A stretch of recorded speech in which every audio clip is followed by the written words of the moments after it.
nom du Père et du Fils et du Saint-Esprit. Amen.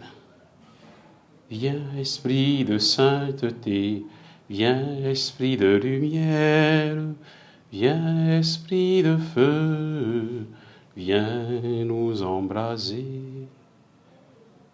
Évangile de Jésus-Christ selon saint Marc.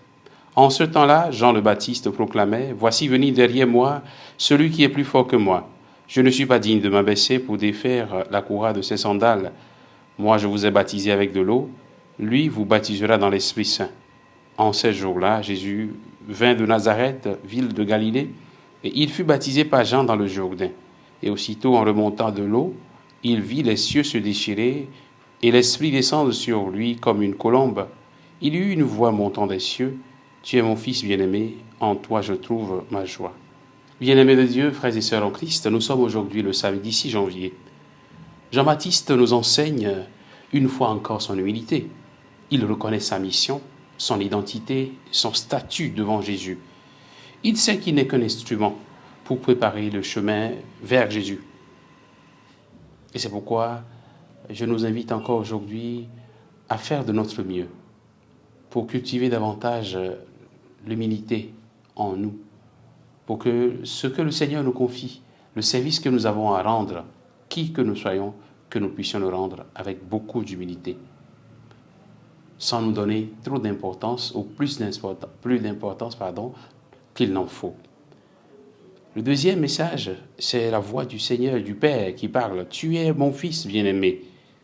Au baptême, la voix du Père retentit. Devant tous, il reconnaît le Fils qu'il envoie dans le monde. Le baptême, frères et sœurs, fait de nous des fils et filles de Dieu.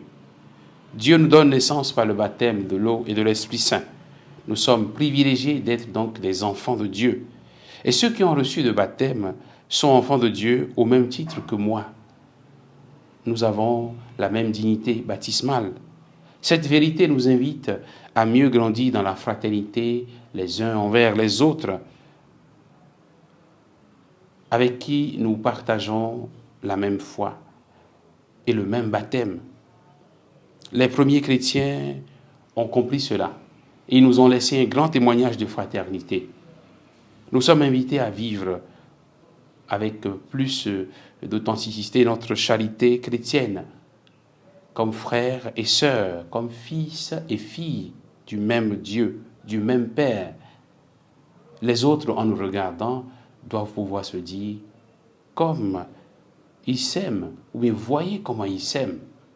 Que le Seigneur nous donne cette grâce d'une fraternité plus authentique, une fraternité prophétique dans ce monde, afin que les autres qui ne connaissent pas encore Dieu, quand ils voient les chrétiens unis, qu'ils puissent recevoir le message de l'unité et pourquoi pas venir aussi se joindre à nous. Que le Seigneur nous bénisse en ce jour, au nom du Père et du Fils et du Saint-Esprit. Amen.